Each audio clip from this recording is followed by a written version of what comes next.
Halo semuanya, selamat datang di Zoom pertama, webinar pertama dari Kohai Pet Clapham. Dan pada hari ini, topik kita adalah tentang Mom's Talk, Bringing School to Home. Bersama saya, Nathan, saya adalah host Clapham, sekaligus juga adalah admin dari sesi kali ini. Nah, untuk teman-teman yang belum tahu, jadi ini adalah salah satu bagian dari program kita #berbagi cerita di rumah, yaitu sebuah program di mana kita berusaha untuk menyediakan wadah untuk belajar bersama, berdiskusi bersama, dan saling membangun. Selama ini kita sudah lakuin IG Live Session di setiap hari Selasa dan Jumat, dan ini adalah, sekali lagi, ini adalah webinar pertama kita. Nah, aku share screen dulu ya. Hari ini kita ada pembicara dan moderator yang luar biasa, ibu-ibu luar biasa, awesome. Ada Ci Novelia Ngaripin. Ci Novel adalah founder dari Care and Bridge Ministry, sebuah badan atau yayasan untuk edukasi anak-anak dengan kebutuhan khusus. Selain itu, Ci Novel juga merupakan ibu dari 2 anak ya. Yang pertama ada Stewart yang baru berusia 10 tahun, dan ada juga Sofia yang pas hari ini 1 bulan. Dan ada juga Ci Cindy sebagai moderator. Ci Cindy adalah community manager dari Clapham Company, dan dan Ci Cindy juga adalah seorang ibu dari baby Nathan. Dan kita mulai ya. Oke. Sebelum kita lanjut, ada beberapa rules yang aku mau jelasin. Bisa lihat ya, di layar muncul ya. Jadi ada beberapa rules. Yang pertama, untuk teman-teman sekalian, video dan audionya di-mute ya, supaya nggak bentrok dengan sesinya gitu. Oke, aku exit bentar ya, ada lagi yang masuk. Excellent. Dan yang kedua, kalau ada pertanyaan, silakan ditanyakan melalui comment box. Halo Eselin, selamat datang. Yang ketiga, kalau mau bicara nih, kalau mau nanyanya langsung, bisa juga ada pilihan raise hand, nggak harusnya ada pilihan raise hand. Dan kalau nggak, bisa juga tulisin di comment box, saya mau bicara, saya mau nanya, gitu juga boleh. Halo Wilkinson, selamat bergabung. Oke, yang keempat, rules-nya adalah kalau ada snack, silakan dimakan. Bebas, cincai aja. Cuman ya, kebersihan dijaga sendiri ya. Dan oke, kita mulai sesi bersama para ibu-ibu cantik. Aku persilakan ke Ci Cindy untuk take handle. Hai, selamat siang semuanya. Selamat datang di webinar pertamanya Clapham. Kalau untuk teman-teman yang biasa kita ketemu di Clapham, sekarang terpaksa kita harus ketemu secara virtual. Nggak biasa sih ya, biasanya dekat dengan kalian, tapi sekarang harus lihatnya ke kamera doang. Tapi we'll get through this. Senang bisa bertemu kalian walau secara virtual. Hari ini kita akan bahas topik school at home. Ini sih sebenarnya kita kenapa kepikiran topik ini mulai dari beberapa teman-teman, terutama yang sudah mempunyai anak usia toddler, kebanyakan toddler, Mereka tuh katanya stres. Ada teman saya yang bilang, saya tuh ngirim anak ke sekolah biar saya tuh gak stres di rumah, saya bisa ngerjain pekerjaan saya. Dan kebetulan teman saya itu adalah working mom. Jadi sekarang udah work from home, ditambah lagi anak gak sekolah, jadi udah ada beban kerjaan, beban jaga anak, dan beban ngajarin anak pula. Kalau misalnya itu adalah hal baru bagi kebanyakan mama-mama saat ini, berbeda dengan narasumber kita hari ini, Ci Novelia Ngaripin. Beliau sepertinya sudah hampir berapa tahun, nanti kita coba tanya ya. Jadi Ci Novel ini homeschooling parent, jadi anak pertama yang usianya 10 tahun itu full homeschooling, Ci Novel yang ngajarin. Selain itu, seperti yang tadi disampaikan Nathan, Ci Novel juga founder dan inisiator dari Care and Bridge organisasi yang memfokuskan pelayanan untuk anak-anak berkebutuhan khusus. Dan Ci Novel juga adalah a mom of two, jadi untuk sedikit tambahan informasi, anak kedua Cinovel baru berusia 1 bulan hari ini, pas banget. Dan Cinovel juga adalah seorang nursing mom. Mungkin in the middle of this conversation kita akan perlu break sejenak kalau misalnya ada baby yang nangis. Tapi, well, kita akan bawa santai untuk sesi hari ini. That's why kita juga laid back, casual. Nanti kalau kalian kedengaran suara bayi menangis dari saya, dari tempat Cinovel, please bear with it, okay? Mungkin Cinovel, are you ready? Yes, ready, okay. Are you ready? Okay. Yeah. Semuanya nyaman sekarang? Okay. Okay, if you need to break, just let us know, okay? Okay. Okay. I'm holding a baby too. Ya, Teteh Sofia. Mungkin awal-awal aku pengen tanya dulu experience homeschoolingnya Cinovel ya. Udah berapa tahun sih, Ci, sekarang? Stewart itu kan udah 10 tahun ya. Udah 10 tahun, dia itu dari awal dia toddler sih kita udah mulai ngajar dia di rumah. Jadi dia itu practically dari kecil sampai sekarang itu memang nggak pernah masuk sekolah formal. Jadi mungkin dari umur 4 tahun lah ya, 4 tahun kita udah mulai memperkenalkan alfabet, colors gitu, sampai sekarang lah ya. Jadi ya udah 6 tahun lebih lah. Udah 6 tahun lebih ya. Awalnya memutuskan untuk homeschooling, apakah memang sudah dari kecil ternyata nyaman dari dia umur 4 tahun, sampai ke akhirnya mutusin homeschooling? Itu gimana perjalanannya, Cinovel bisa ceritain nggak? Oh ya. Gimana? Oh, can you hear me? Ya. Awal mula memutuskan untuk homeschooling, jadi awal perjalanannya sampai sekarang itu gimana? Oh, oke. Jadi memang awal-awal itu kita itu mikir ya, karena kita tuh kan suka pindah-pindah kota. Ini udah pindah dari Jakarta ke Batam, ke Medan terus ke Jakarta lagi gitu. Jadi terus pikir-pikir, wah kalau memang mau sekolahin agak repot juga ya gitu ya. Jadi maksudnya terus kita pikir-pikir ada opsi apa ya, baru expose dengan yang istilah namanya homeschooling. Tapi tentu untuk memutuskan homeschooling itu kan nggak gampang.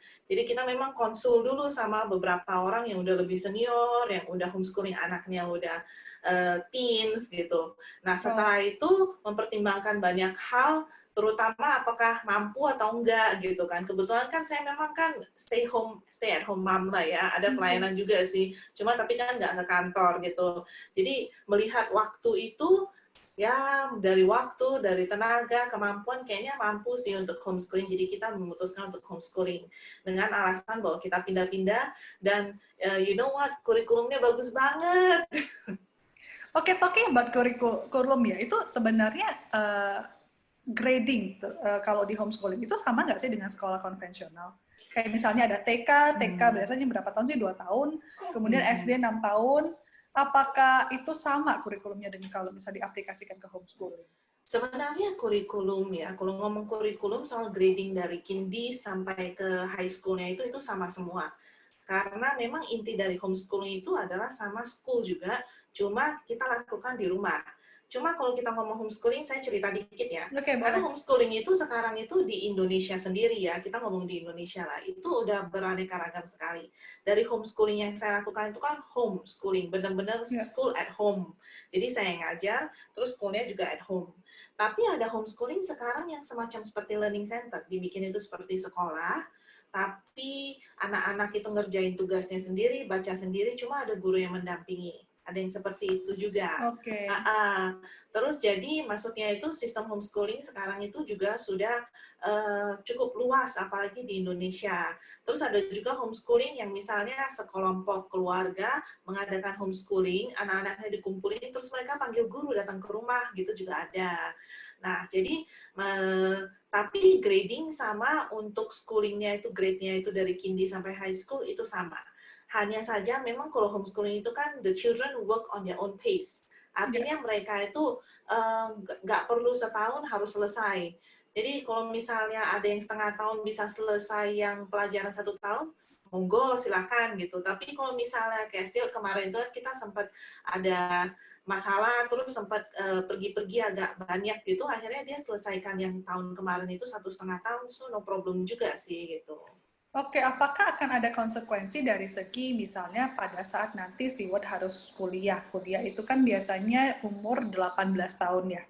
Nah, kalau homeschooling itu biasanya ada nggak sih yang bisa kuliah lebih awal, contoh 16 tahun sudah kuliah, atau ada yang malah delay, dia 20 tahun dia baru menyelesaikan modul homeschoolingnya itu untuk bisa masuk ke perkuliahan. Semuanya ada. Teman kita aja anaknya itu ada yang 14 tahun itu udah masuk kuliah di US. Jadi maksudnya itu benar-benar they work on their own pace. Kalau misalnya memang agak telat, kenapa homeschooling ini pun akhirnya menjadi salah satu opsi juga untuk anak-anak yang special needs. Karena kan anak-anak special needs itu kan mereka harus belajar, tapi mereka bisa belajar sesuai dengan kemampuan mereka sendiri lah ya, gitu ya. Jadi ya mungkin untuk mereka nggak bisa ngajarin, wah 1 tahun pelajaran harus selesai 1 tahun. Itu aja sih. I see. Well, kalau misalnya untuk kita yang ngajarin, apalagi saya lihat ya, Stewart tuh sampai belajar violin. Gimana Cinovel mempersiapkan diri untuk menjadi pengajar? Apakah contoh kalau violin, kayak do you play violin sampai bisa ngajarin Stewart violin juga? No. Well, gimana kalau untuk mempersiapkan diri gitu, Ci? Ya, mungkin kalau untuk violin itu dia itu tuition. Cuma saya itu kan ada basic musik kan. Jadi minimal kalau dia mainnya vals ketahuan tuh. Kalau misalnya nggak ada basic musik dia mainnya vals mah pas latihan bisa ditipu mamanya. Jadi terus kalau yang lain ya, ini memang pertanyaan yang cukup sering ditanyakan orang tua. Karena ada beberapa teman juga mau homeschooling, mereka itu tanya gini, saya stay home mom, stay home dad. Tapi saya itu cuma tamatan SMP apa SMA loh. Mana mungkin sih saya ngajarin anak-anak saya, tahu pelajaran anak-anak sekarang itu kayak apa kan, gitu kan. Jadi terus habis itu saya sih bilang sama mereka seperti ini gitu. Ini adalah menjawab pertanyaan Cindy juga ya. Jadi kita nggak harus menjadi seorang orang tua yang punya IQ tinggi atau secara akademik itu excellent. Karena sebenarnya anak-anak itu di homeschooling itu seharusnya, ini key dari homeschooling yang penting ya, mereka itu harus independent learning. Jadi artinya, mungkin untuk tahun-tahun pertama nih, kalau di kurikulum yang saya pilih, itu tahun grade 1 sampai grade 6, itu masih ada yang namanya instructor guide. Jadi guide untuk parents yang menjadi guru mereka. Tapi setelah kelas 6, itu saya tahu dari konsultannya, itu seharusnya itu sudah student guide. Artinya setelah kelas 6, mereka udah di-expect bisa belajar sendiri, baca guide-nya sendiri, ambil buku sendiri, kerjain semuanya sendiri. Jadi independent learning gitu. Jadi saya pikir sih kalau ngajar untuk primary 1, 2, 3, 4 gitu, sambil kita belajar itu mungkin semua orang tua masih bisa lah ya. Karena kan banyak orang tua yang temani anak ngerjain PR aja, matematika contohnya, waduh saya nggak bisa nih gimana. Ini gimana kalau sampai full time harus mendampingi anak itu belajar dan sekalian mengajarin. Ya. Berarti kalau sebelum mengajarin, Cinovel biasanya akan berapa lama sebelumnya sih mempersiapkan diri untuk menguasai materi itu? Wah, ini kalau misalnya mau bilang idealnya ya, itu harusnya memang harus siapin lesson plan dulu ya. Tapi karena saya gayanya agak cowboy, sambil ngajarin sambil belajar. Sambil ngajarin sambil belajar gitu. Cuma memang saya sekarang udah agak kesulitan untuk matematika. Karena matematika itu kebetulan saya pilih untuk Stewart itu Singapore Math. Singapore Math itu kan memang number 1 math in the world. Tapi susahnya juga minta ampun sih menurut saya, apalagi dibanding dengan matematikanya US ya. US itu ya gampang sih menurut saya kalau banding sama teman-teman yang kuliah di Math. US katanya kalau misalnya mau part time ya udah ngajarin mate aja ke anak-anak US. Iya, matanya itu gampang banget kalau yang di US gitu. Jadi maksudnya itu saya lihat sih sekarang itu karena ngajarin Singapore Math itu saya agak kesulitan. Mungkin nanti ke depan, tapi kebetulan karena saya suka math gitu, jadi masih mampu untuk ngajarin sih gitu. Cuma maksudnya kalau memang untuk homeschoolers, memang bagusnya itu apa yang akan diajarin harusnya dipelajari dulu. But since you mention it, ada berapa metode pembelajaran sih kalau untuk homeschooling? Since you mention kurikulum ya tadi ya, Cia. Kalau konvensional itu kan ada Montessori contohnya, kemudian ada IB, kemudian National Plus. Nah, how about homeschooling? Nah, homeschooling itu juga ada kurikulum, and it's like hundreds. Banyak banget lah, mungkin bisa lebih dari itulah gitu kan. Homeschooling itu ada kurikulum yang dari Australia ada, dari Cambridge juga sekarang ada sistem homeschooling kurikulum juga. Cuma yang paling banyak itu kurikulum homeschooling itu memang datangnya dari Amerika. Karena pertama-tama itu memang homeschooling itu sistem itu di-cater untuk orang tua yang berpergian, artinya seperti misionaris gitu. Mereka itu kan Ya. sering pindah-pindah tempat, Ya. jadi diberikan untuk mereka sebenarnya. Makanya itu kurikulumnya kurikulum dari Amerika dan hampir semua itu berbasis Kristen. Tapi ada Australia juga dan Singapura juga yang biasanya berbasis Cambridge, seperti itu. Dan Indonesia sendiri itu juga ada kurikulum homeschooling juga yang basisnya Dignas dan Oke. bilingual. Oh, bilingual. Oke, cool. Well, kita Gitu. nggak akan terlalu panjang ya, Ci, ya, tentang homeschooling, karena Hmm. kita bukan mau fokus untuk bahas topik homeschooling, Oke. but well, before kita masuk ke topik kita hari ini, mungkin Ci Novel bisa share struggle terbesar untuk homeschool yang selama ini dijalanin, itu apa kira-kira, Ci? Saya pikir struggle-nya sih sama dengan orang tua sekarang yang lagi harus ngajar anak-anak dari home ya. Stok kesabarannya itu harus banyak.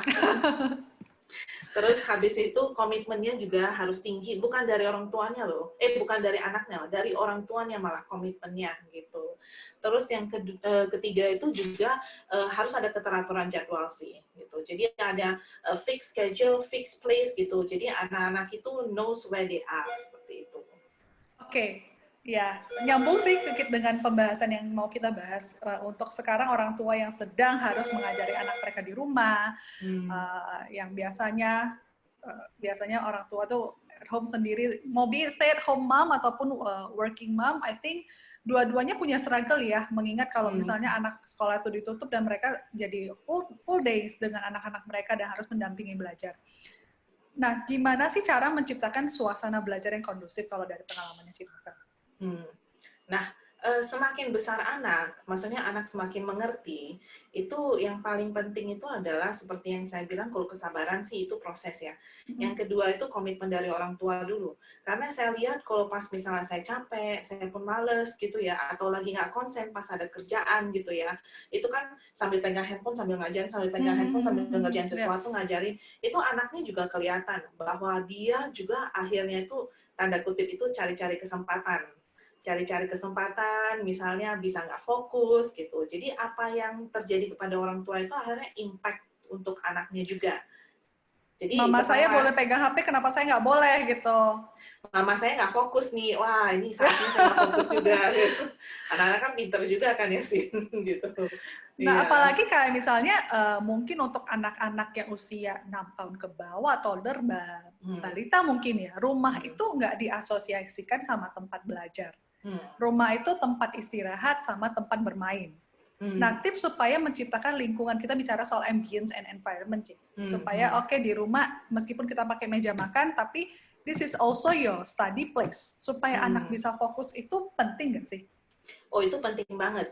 Dan itu pun saya alami juga sih, gitu. Jadi maksudnya meskipun rumah kecil, tapi ada satu corner tertentu, memang kita itu sudah kasih tahu bahwa kalau mau belajar itu di sini, gitu. Dan tempat itu sempat nggak bisa dipakai. Memang saya pakai akhirnya meja makan. Tapi saya kasih tahu, jadi kayak waktu itu sempat iseng juga, saya bikinin kayak plakat gitu, saya bikinin this is your study table gitu, jadi saya taruh di situ. Jadi maksudnya itu memang anak harus tahu meskipun itu meja makan atau meskipun itu meja ruang tamu, tapi untuk saat jam 8 sampai jam 11 misalnya begitu, itu adalah your study table. Dan kalau bisa sih ya, kalau untuk toddlers ya, namanya toddlers itu kan memang fokusnya itu kan gampang teralihkan. Itu jangan kalau bisa itu jangan di sekitarannya itu banyak tempat main gitu. Maksudnya barang-barang mainannya, jadi nanti konsentrasinya gampang terpecahkan. Gitu. Bicara soal timing, anak-anak kalau yang saya baca, anak-anak akan lebih nyaman dengan sesuatu yang bisa diprediksi, atau makanya anak-anak suka dengan yang namanya rutinitas. Kalau dari pengalaman Cik Novel, bagaimana mengatur waktu, mengatur timing ngajar mengajarnya dalam kesehariannya Cik Novel? Jadi memang harus nggak bisa dipungkiri bahwa kalau yang belajar di rumah itu, terutama untuk sistem homeschooling, itu disiplinnya kurang dibanding anak-anak yang pergi ke sekolah. Cuma kalau anak-anak yang sekarang sekolah dari rumah, itu kan mereka itu udah ada time tertentu ya. Contohnya misalnya gurunya itu suruh jam 8.00 udah harus online gitu ya. Dan harus pakai seragam lagi, saya lihat banyak anak-anak yang seperti iya. Bawahnya mungkin masih celana tidur. Atasnya seragam. Nggak ketahuan ya. Kayak kita nih di atasnya ke meja bawa siapa yang tahu Ya, celana iya. tidur deh. Udah lah aku pakai celana panjang, nggak celana pendek padahal. Jadi anyway, jadi memang itu waktu itu disiplin itu akhirnya ketahuan harus juga gitu. Dan untuk saya itu saya pikir memang anak-anak karena harus tahu itu disiplin itu kenapa penting karena itu adalah bagian dari perkembangan mereka itu untuk menjadi seseorang yang mature, bahwa there is time that you need to fulfill gitu ya. Jadi Ya. misalnya tetapin aja jam 8 misalnya harus masuk, terus jam 12 break lunch, terus lunch break 1 hour, terus habis 1 hour lunch break, habis itu lanjut lagi. Tergantung kan anaknya umur berapa dan pelajarannya sebanyak apa yang harus dilakukan. Seperti itu sih. Itu penting sekali. Kalau Terus Stewart, misalnya ya oke. Steward ya, iya misalnya kan dikasih tahu juga hari ini belajarnya apa-apa dari jam berapa sampai jam berapa gitu. Kalau Steward sih karena dari awal itu pas tahun pertama, kedua, ketiga itu saya nggak begitu disiplin soal waktu, karena kan memang kan kadang-kadang malam sebelumnya itu dia ikut saya pergi, itu bisa sampai malam, sampai jam 11 malam, kadang-kadang saya pikir kasihan juga ya kalau mesti bangun pagi-pagi juga ya, jadi saya agak santai sih gitu. Makanya salah satu flexibility dari homeschooling itu adalah waktu. Tapi on the other side ekstrimnya itu ya jangan sampai nggak disiplin sama sekali kalau soal waktu. Kalau Stewart sekarang dia mulai sekolahnya itu dari jam 8 sampai jam 12 lunch break 1 jam, habis itu lanjut lagi sampai jam 4 biasanya. Tapi tergantung sih, kadang-kadang sebelum jam 4 juga udah selesai, tergantung seberapa cepat lah. Nah, kalau untuk manajemen waktunya, apakah sama dengan sekolah? Contoh ya, Senin. Senin itu udah ada, apa sih namanya, roster ya? Kalau nggak salah Roster ya. jadwal pelajaran, roster ya ampun, masih ingat tuh. Oke, Senin jam 8 ke jam 10 kita belajar bahasa Indonesia, kemudian 10-12 continue matematika. Apakah dalam aplikasi homeschooling atau dari aplikasi Cinovel sendiri juga membagikan seperti itu? Nah, bagusnya kalau misalnya kayak homeschoolingnya Stewart, nih aku kasih lihat ya, mungkin kelihatan sedikit ya. Ini kan ada instructor guide-nya. Nah, instructor guide-nya itu dia ada lesson plan. Lesson plan itu setiap minggu, setiap hari itu ada apa yang harus dipelajari. Aku kasih lihat sedikit ya. Nih, mungkin kelihatan ya. Iya. Jadi dia itu ada week 1, day 1 itu apa yang harus dipelajari, day 2 apa yang harus dipelajari, day 3 apa yang harus dipelajari.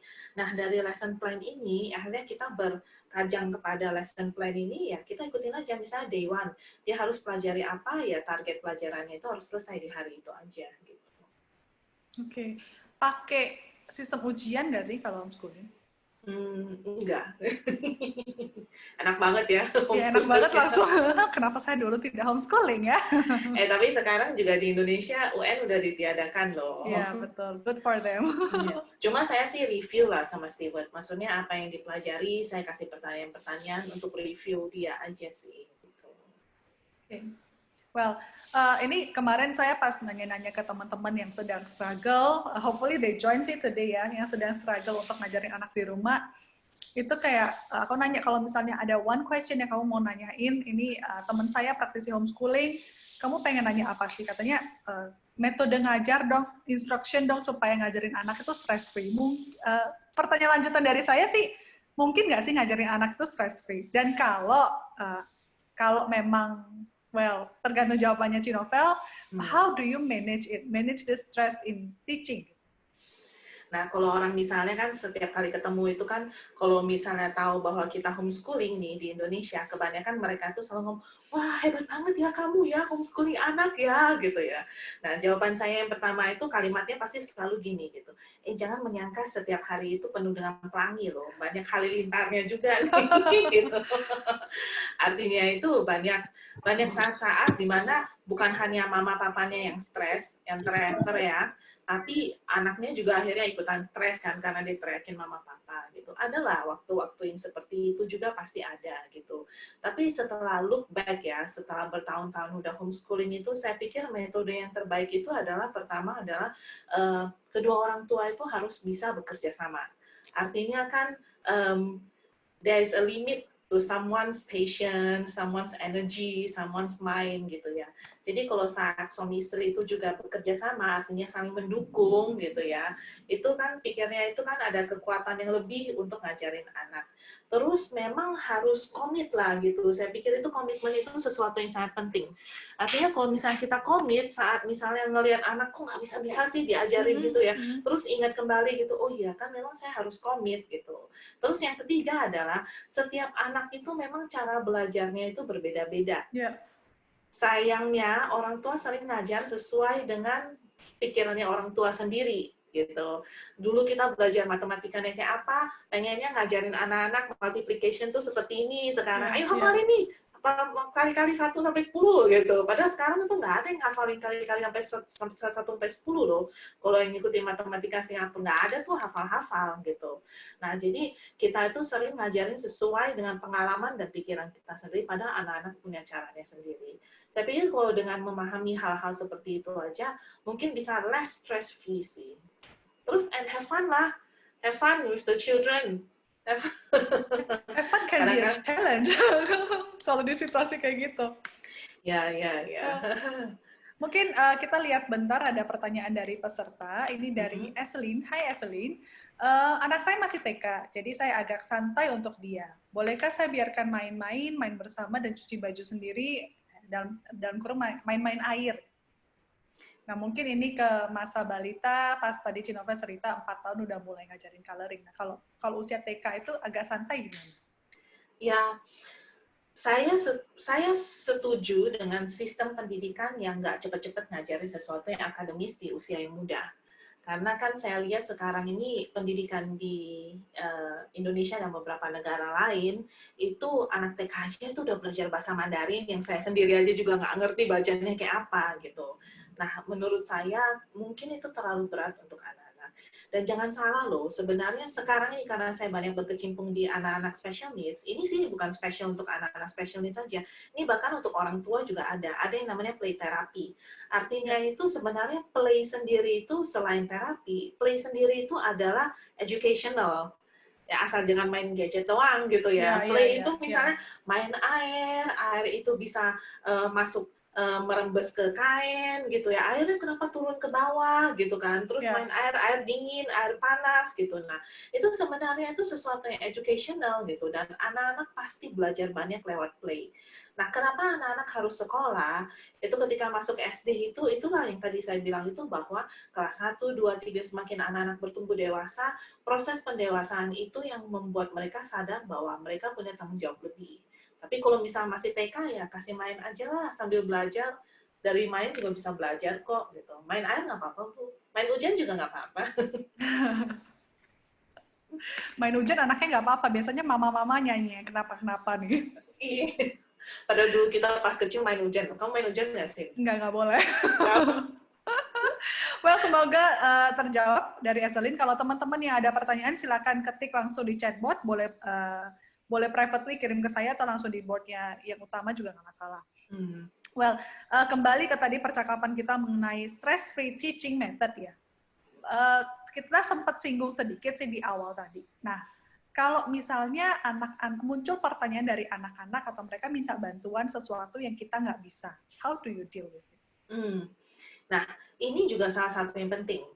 Karena memang ada kita ya, saya pribadi sih ya, saya pribadi kan maksudnya kan saya juga besarnya di Medan gitu ya.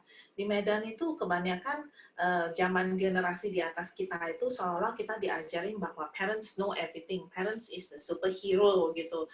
Nah, jadi sebenarnya notion seperti itu salah. Karena parents do not know everything gitu loh. Jadi maksudnya itu kan jangan sampai kita itu menunjukkan pada anak-anak juga bahwa kita itu superhero, kita itu tahu semuanya, dan begitu ada sesuatu yang kita nggak tahu langsung malu gitu. Dan saya itu sering ngomong, saya dan suami itu sering ngomong sama Stewart, anak saya yang pertama itu, bahwa Papa mama mungkin sekarang kan kelihatan kamu itu kayaknya kita pinter, tapi kita berharap bahwa kamu itu bisa jauh lebih pintar dari kita gitu, dan bisa aja kamu lebih knowledgeable dari kita. Jadi kalau pas dia datang nih tanyain sesuatu, apalagi pelajarannya kan bahasa Inggris, sedangkan saya kan bukan English spoken, tapi ya boleh lah cacisius dikit kan gitu ya. Pas dia tanyain sesuatu gitu, ini artinya apa ya Maya gitu, waduh artinya apa ya? Ya udah Google Translate aja gitu. Terus kalau misalnya ada tanyain soal pengetahuan tertentu, itu terutama soal Amerika, karena kan saya pakai kurikulum Amerika, itu ya kita cari jawabannya sama-sama di Google atau di YouTube, tapi saya dampingin sih. But how does it affect respect?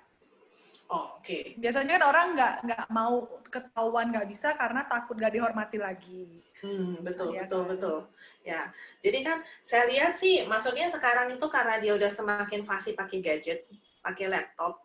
Jadi dia itu sekarang tapi memang sekarang itu dia itu banyak dikasih assignment itu untuk research. Dan researchnya itu dia mesti go into the net dan cari sendiri itunya, informasinya, atau ensiklopedia lah gitu. Nah, saya memang khawatir juga sih waktu itu, nanti kan dia nggak respect lagi ya kepada saya ya, gitu ya. Tapi kayaknya sampai mama yang sekarang ngajarin sih, saya, mama juga nggak bisa gitu. sampai sekarang sih masih ini sih ya, masih dia itu masih respect, meskipun dia untuk research informasi tertentu, terus terang sih dia jauh lebih jago sih daripada kita sekarang gitu. Well then your goal achieve, dia lebih pintar. Ya, yang pertama itu adalah bahwa mungkin secara knowledge kita nggak lebih tahu banyak dari dia, tapi kan life value ini yang selalu kita ngomongin gitu kan. Kita itu hidupnya udah lebih lama dari kamu, udah ketemu lebih banyak orang, udah lebih banyak makan asam garam istilahnya. So we know a lot of life, a lot of about people. Jadi kamu itu harus dengerin ya nasihatnya papa mama gitu. At least masih bisa menang dari situ. Terus yang kedua itu adalah bahwa meskipun dia tahu banyak informasi, kita tuh selalu puji dia, wah kamu kok lebih pintar ya dari kita. I think it's a humble thing to do lah. Dengan begitu malah dia juga respect juga sih. Ya. Oke, menarik. Nah, how about, aku kepikiran sih, lucu-lucuan aja kayak difficult question, contoh ya, untuk anak-anak yang, orang tua yang anak-anaknya bersekolah, misalnya nanya ke orang tua, Mama, gimana sih adik bayi bisa lahir, gimana sih bisa ada anak gitu. Mungkin kalau untuk yang bersekolah, besok tanya aja gurunya, dengan mamanya mukanya udah merah nih, aduh gimana jawabnya. Nah kalau misalnya homeschooling, anak di rumah nanya kayak gitu mau lempar ke siapa? How do you deal with those sort of quote-unquote difficult question? Kalau ya contohnya kalau pakai question itu ya yang soal anak bayi lahir dari mana, karena I just experience it. Ya. Karena Sofia baru lahir, terus kan dia juga lagi umurnya gitu. Dia nanya juga gitu. Nah kita lihat umurnya. Kalau memang dia age appropriate untuk jawab question ya, contohnya kan question ini, kita jawab benar-benar sesuai dengan apa adanya gitu. Jadi ini lucu. Kita itu sempat nonton satu soap opera Singapura. Jadi ada anak kecil tanyain soal gimana sih anak bayi lahir gitu kan. Yang I'm Not Stupid nggak sih? Aku lupa loh judulnya. Okay. Jadi terus omannya bilang, ya dari tong sampah lah datangnya gitu. Ya bener itu nggak sih, Sin? Iya, jadi terus nanti tanya gurunya jawab apa gitu. Pokoknya yang aneh-aneh gitu loh. Nah, terus akhirnya karena kita dihadapi oleh pertanyaan yang sama juga dari steward, kita cerita apa adanya loh, bener-bener soal hubungan suami istri, terus bagaimana baby can be conceived, terus akhirnya lahirannya seperti apa, dan kemudian kita juga lihat perkembangan bayi di dalam kandungan itu di video di YouTube gitu. Nah, tapi itu karena steward itu age appropriate. Dan dia itu sebenarnya udah sempat tanya itu kira-kira 2-3 tahun lalu itu sempat juga tanya soal anak bayi juga gitu. Terus kita sih ngomong sama dia, kamu harus tunggu waktunya karena kalau dijelasin sekarang kamu nggak akan bisa ngerti. Jadi kamu harus tunggu kira-kira 2-3 tahun lagi, mami papi pasti akan jelasin yang benarnya seperti apa gitu. Oke. Ya. Mungkin ini Sin, saya mau tambahin yang salah satu pertanyaan yang mungkin sulit yang suka ditanyain sama anak-anak itu adalah pertanyaan ini kalau ngomong soal kerohanian ya, misalnya contohnya gitu, kenapa sih ada setan di dunia ini gitu, ditanyainnya itu ke papa mama gitu kan. Nah, saya pikir sih kalau misalnya menyangkut kerohanian begitu, kalau memang papa mama nggak bisa menjawab, bagusnya sih memang pergi mencari sumber yang bisa dipercaya. Mungkin misalnya itu kalau misalnya ke gereja, ya ke pendetanya, atau kalau misalnya Buddha, misalnya ke tempelnya untuk tanyain aja gitu. Jadi maksudnya itu jangan kasih jawaban yang dibuat-buat untuk supaya kelihatannya wise, tapi carilah memang benar-benar source yang bisa dipercaya.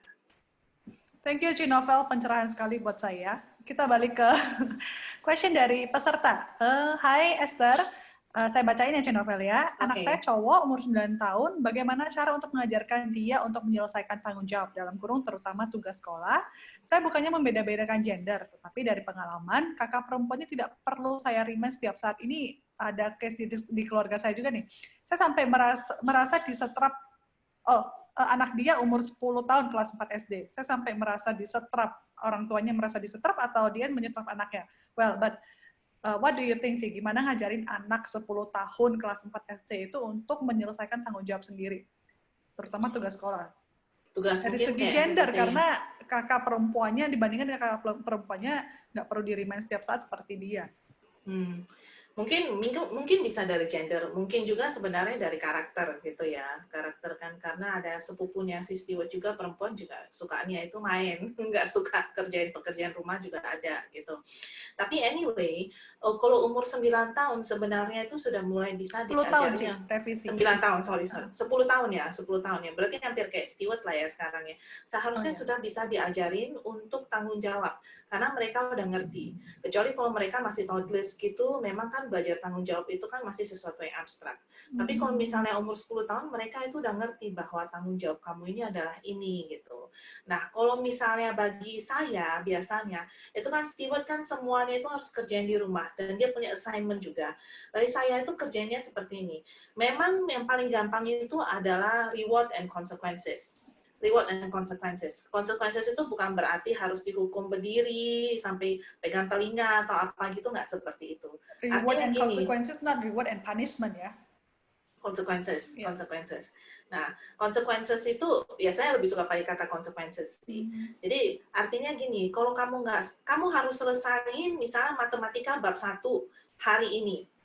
Kalau misalnya ternyata dia main-main, misalnya seharusnya jam 4 dia udah jam mainnya dia gitu ya. Karena dia belum selesai, kamu harus tetap kerjain, nggak ada jam main gitu. Nah, misalnya terus habis itu kan kayak kemarin itu hari Jumat dia kan ada target pekerjaan rumah yang dia harus kerjakan lah istilahnya, assignment. Setiap hari Sabtu itu kan kita nggak sekolah. Dan dia punya waktu untuk main game hari Sabtu doang gitu. Nah, saya bilang, kamu kalau misalnya nggak selesai nih hari Jumat, berarti besok itu kamu harus selesai assignment kamu dulu sebelum main game. Dan itu kamu harus lakukan. Dan memang sih, kan kalau kita ngomong gitu, istilahnya itu kan kayaknya kan, ngomong sih gampang ya. Kalau tadi pelaksanaannya bagaimana? Belum tentu anaknya mau denger-dengerin nih, udah kita kasih konsekuensi seperti ini. Ya mamanya dan papanya itu harus konsisten. Artinya itu kan kadang-kadang kita memang capek sih ngurusin anak, terus marahin, kasih konsekuensi gitu ya. Tapi kalau kita konsisten bahwa kalau kamu nggak lakukan ini, konsekuensinya seperti ini, dan kita konsisten lakukan konsekuensinya, anak kalau belajar berulang-ulang seperti itu, pada suatu saat nanti dia pasti tahu kok. Memang dia harus melakukannya. Dan pada akhirnya, nggak perlu ada konsekuensi pun, akhirnya anak juga bisa melakukan tanggung jawabnya. Tapi kalau misalnya dia selesaikan pada waktunya, ya mungkin kita bisa kasih reward. Reward nggak perlu dalam hal barang lah, mungkin main bersama dengan dia, spend time lah with him or her gitu. Tapi kalau misalnya kasusnya Stewart, karena Chester ini juga anaknya sebaya dengan Stewart ya, dia juga tadi nanya orang tuanya tuh merasa disetrap, harus nungguin anaknya sampai selesai. Untuk usia Stewart sekarang, apakah Cinovan masih mendampingi dia mengerjakan tugas, benar-benar harus duduk di samping dia atau membiarkan dia punya zona belajar sendiri? You tell me once you're ready.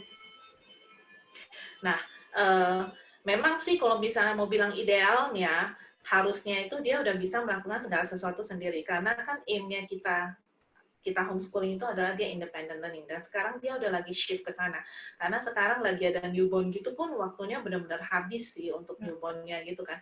Jadi sekarang itu dia banyak independent learning, dibikinin jadwalnya, dia kerjain, dia nggak bisa dia tanya, terus kita bantuin, ya dia kerjain lagi seperti itu. Seharusnya sih seperti itu, tapi ada lesson-lesson tertentu yang memang harus didampingi. Jadi contohnya itu misalnya kayak read aloud bersama gitu, itu harus didampingi bersama-sama. Cuma kan misalnya kan kalau mau bilang idealnya kan harusnya seperti itu. Tapi ada hari-hari tertentu kalau dia lagi nggak mood pun, kalau dikasih independent learning apa assignment gitu, dia juga nggak kerjain sih. Yeah, there's always a struggle ya. Ya, tapi ya kita konsisten terus aja lah gitu. Memang ada, nggak bisa mau ngomong perfect, sempurna 100% itu juga doesn't make us a human kan gitu. Correct. Tapi tetap kan, maksudnya itu apa yang kita kerjakan, schedule siapin, bilangin kamu harus kerjain ini, terus biarkan mereka kerjakan. Gitu aja sih. Gitu. Misalnya lagi lelah dalam bicara konsistensi ya. Kita melakukan terus-menerus, kita sudah berusaha konsisten, tapi kelihatan end of the tunnel-nya kayak nggak ada sama sekali. Kita udah konsisten selama sebulan, tapi hasilnya kok kayak nggak ada. Contoh kayak mungkin usia anak saya baru 4 bulan, saya belajar, oh nanti pas makan tuh harus konsisten, 30 menit selesai. Terus kalau menawarkan makanan nggak mau, konsisten nawarin lagi 10 ke 15 kali. Nah, kalau range dari kita konsisten ngajarin anak seperti itu, bagaimana?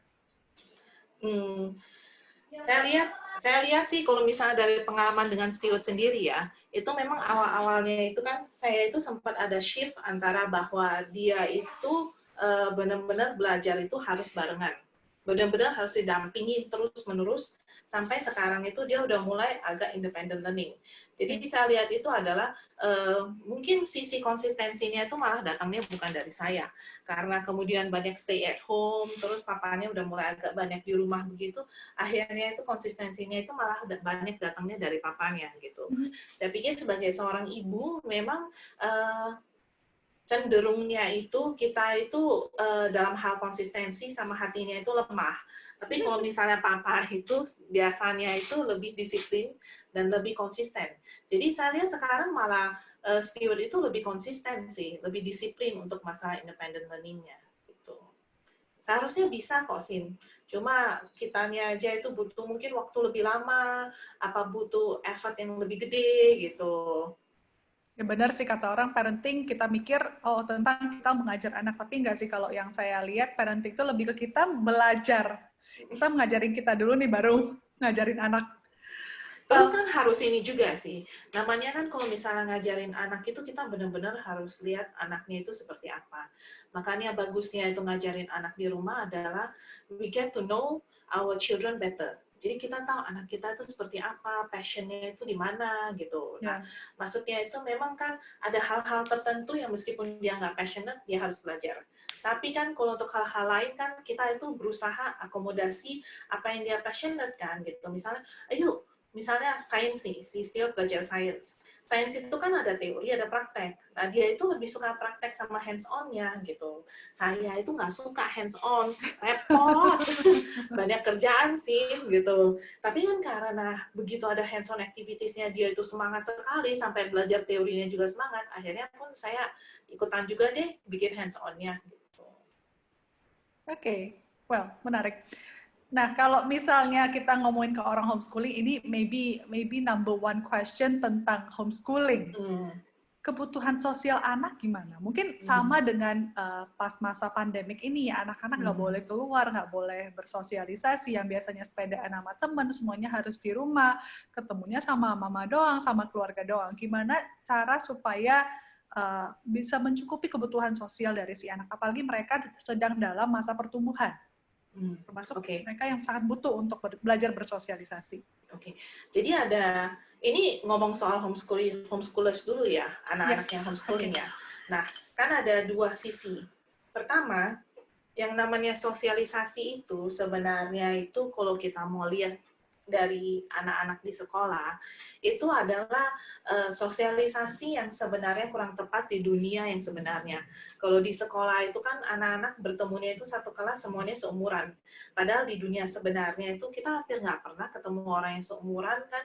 Kalau kita bersosialisasi pasti dengan orang-orang yang berbeda umur, lebih muda, lebih tua gitu.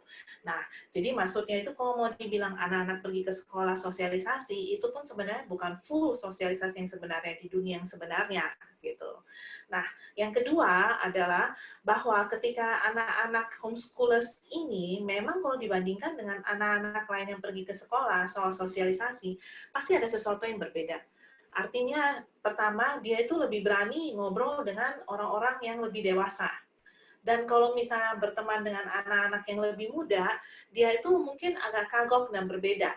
Nah, tapi kalau saya lihat dari Stewart, memang saya itu, karena dia sering pergi juga dengan kita. Meskipun dia nggak ke sekolah, tapi dia sering ikut kita pergi beraktivitas, ketemu banyak orang. Banyaknya orang tua. Jadi makanya dia kalau ngobrol sama orang tua itu berani-berani juga. Gitu. Iya. Cindy tahu deh kalau Stewart itu. Terus habis itu, setelah kita tinggal di Jakarta, ini kan kebetulan kita tinggal di kompleks perumahan. Nah, di kompleks perumahan itu banyak anak-anak, meskipun ada yang lebih kecil dari dia, ataupun yang lebih besar dari dia, tiap sore itu makanya jam 4.30 gitu, dia itu his playtime. Dia naik sepeda, keliling-keliling, main, berantem juga, main bola, ya kan, kejar-kejaran, main petak umpet gitu. Jadi ya memang saya selalu usahakan supaya dia itu bisa main dengan teman-temannya di kompleks juga. Jadi terus dia juga ikut les. Jadi di les itu kayak les sepak bola kan dia juga ada bermain dengan teman-teman. Ya itu sih usaha kita supaya dia bisa bersosialisasi. Cuma sampai sekarang sih ya masih oke sih, masih oke sosialisasinya nggak terlalu kuper lah istilahnya orang bilang. Kalau untuk tipsnya Cinovel untuk anak-anak yang sekarang harus di rumah, untuk orang tua bisa membantu mereka dalam belajar bersosialisasi, any tips from you, Ci? Anak-anak kasih Zoom session aja. Anak-anak dan anak-anak ya. Iya, karena kemarin itu kan pas yang si Stewart itu kan meskipun dia homeschooling ya, tapi kan dia kangen juga sih sebenarnya sama teman-teman sekolah minggu dia, teman-teman di komplek kan nggak boleh keluar kan gitu kan. Jadi kapan itu sekolah minggu itu anak-anak itu bikin Zoom session gitu, ada guru sekolah minggunya juga. Aduh senangnya minta ampun loh, padahal cuma Zoom session aja gitu. Jadi saya pikir sih memang kan untuk saat-saat sulit seperti ini mau ketemu sama tetangganya juga susah gitu ya. Yeah. Itu ya kasih Zoom session. Manfaatin teknologi ya. Iya, nggak apa-apa kan gitu. Ya didampingi aja kalau misalnya khawatir anak-anaknya kenapa gitu. Well, waktu kita sudah hampir habis. Jadi kalau misalnya masih mau submit pertanyaan, jangan lupa disubmit. Well, maybe some last questions from me ya, Ci ya. Oke, bicara soal parent, teacher, kalau misalnya untuk anak-anak bersekolah, mungkin image dari parent sama guru itu kan berbeda ya. Meanwhile, for homeschooling parent, you're also wearing a hat as a mom, as a father, and at the same time, you're also wearing a hat as an educator. Mungkin aku nggak ngomong teacher di sini ya. How do you juggle between those roles? Karena sekarang, balik lagi mama-mama yang harus menemani anak-anak mereka di rumah, ya anaknya lihat mereka itu mama. You're not my teacher, you're my mom, and now you need to teach me. Gitu. Mungkin itu beberapa orang tua kesulitan juga how to juggle between those roles. And any tips from you? Jadi misalnya itu, kalau misalnya saya homeschooling ya, itu saya juga struggle dengan peran seperti itu. Apalagi waktu itu kan Stewart kan sempat berapa lama itu kan anak satu-satunya juga kan. Jadi dia itu pas lagi di tengah-tengah belajar, I need a hug. Dia bilang begitu kan. Aku bilang, kamu kan di sekolah, kalau kamu ke sekolah kan you don't hug your teachers. Aku bilang begitu. Aku bercandain dia gitu. Yeah. Jadi terus akhirnya dia cuma ketawa-ketawa, but I need a hug. Dia bilang gitu, can you hug me as my mom first? Dia bilang begitu. Jadi maksudnya itu kan saya suka ulang-ulang ngomong sama dia juga. Pas belajar, I'm your teacher. Tapi pas di luar dari saat belajar, I'm your mom gitu. Ya sampai sekarang kadang-kadang sekarang sih dia udah bisa. Cuma mungkin pas dia masih lebih muda itu mungkin untuk membedakan role itu dia masih kesulitan gitu. Apalagi sekarang untuk teman-teman ya yang masih harus ngajarin anak-anak di rumah yang mungkin selama ini kan nggak homeschooling, terus tiba-tiba harus ngajarin anak gimana jadi guru gitu. Nah, saya pikir sih kalau untuk yang toddlers, untuk lucu-lucuan itu ya mamanya bolehlah ganti baju agak resmi dikit gitu ya pas belajar, jangan pakai daster gitu loh maksudnya gitu kan. Ya maksudnya untuk toddlers gitu kan namanya kan mereka kan lihat sesuatu itu kan simple-simple aja gitu loh, pakai yang mungkin lebih resmi sedikit gitu ngajar. I'm your teacher now, okay? We have to study, we have to learn this today gitu. Tapi kalau misalnya untuk yang udah besar ya, contohnya misalnya kayak seumuran Stewart, saya pikir di-explain aja, dijelaskan aja juga bisa sih, karena mereka udah ngerti kan. Okay, thank you, Ci. Well, do you have any recommendation untuk modul ataupun bahan bacaan orang yang mungkin pengen belajar, pengen tahu lebih banyak tentang homeschooling atau learning resources? Kalau aku sih pernah baca soal homeschooling itu one of my favorite blogs, teachwithjoy.com. Aku bakal ketik juga di chat room. Tapi kalau dari Cinovel, orang yang pengen tahu lebih banyak tentang homeschooling, do you have any learning resources? Kalau homeschooling itu saya itu ada beberapa blog sih gitu, tapi maksudnya cari di internet aja juga bisa ketahuan. Itu ada yang namanya homegrown learners juga ada gitu ya, mungkin bisa dicariin ya sih. Homegrown learners gitu. Mungkin itu juga hostnya ada. Clapham mungkin bisa bantu cari googling terus nanti paste di chat box untuk teman-teman. Homegrown learners, dia malah ada sediain kira-kira kalau mau bacaan itu dengan anak-anak seperti apa, terus kurikulum yang cocok itu seperti apa gitu.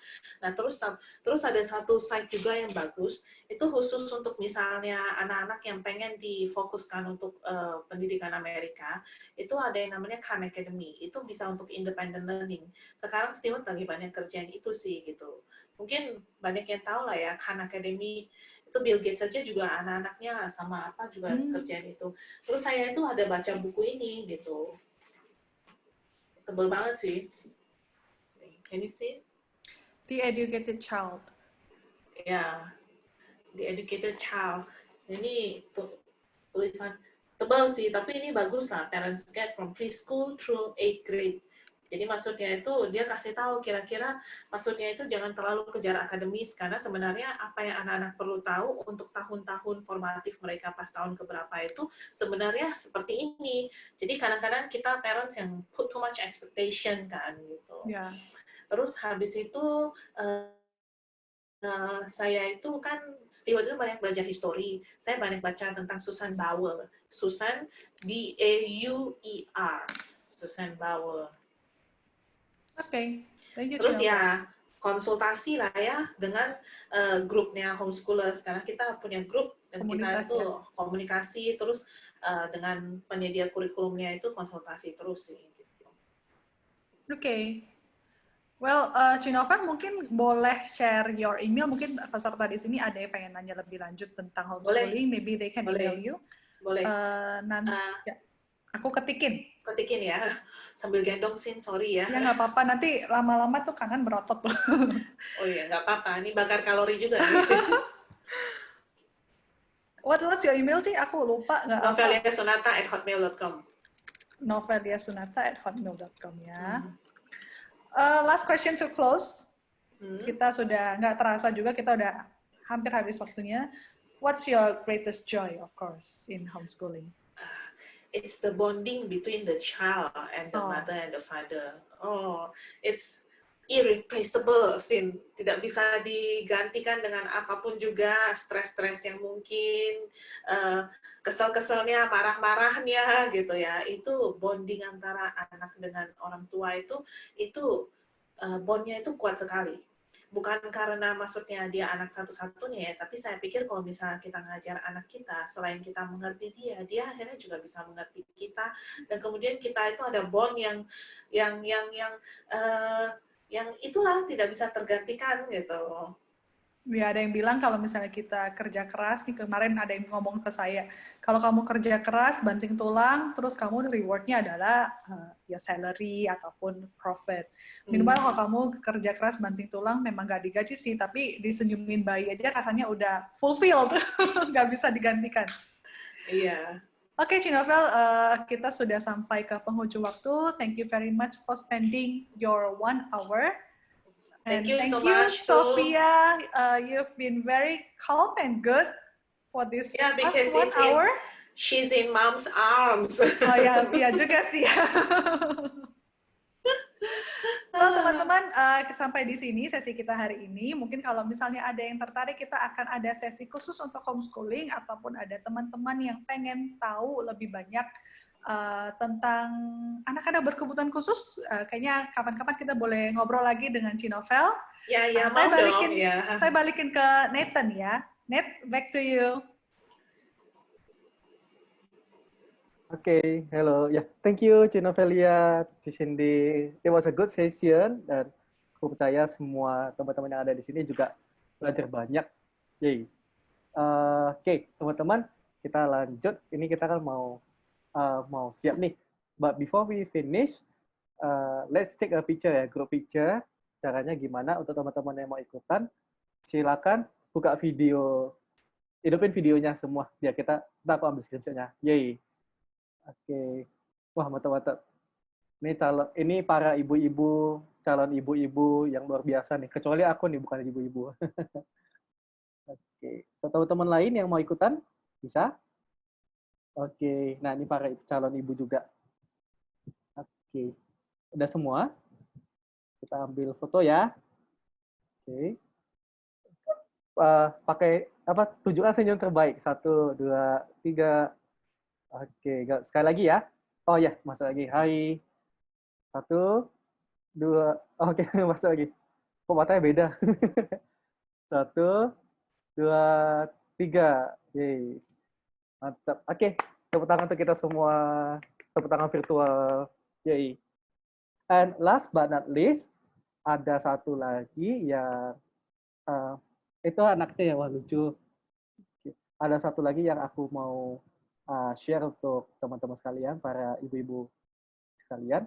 Nah, ini adalah bentar ya. Nah, ini adalah link untuk survei. Mohon copy link ini dan kemudian masukin di browser dan mohon isi surveinya supaya kami bisa tahu seberapa efektif sesi kali ini dan apa yang bisa kami lakukan lagi untuk memenuhi kebutuhan teman-teman sekalian.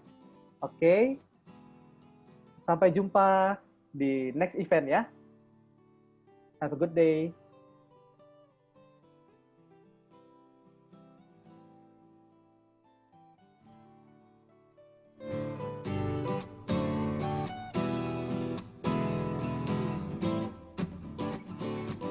Thank you, Cik Novel. Thank you semuanya.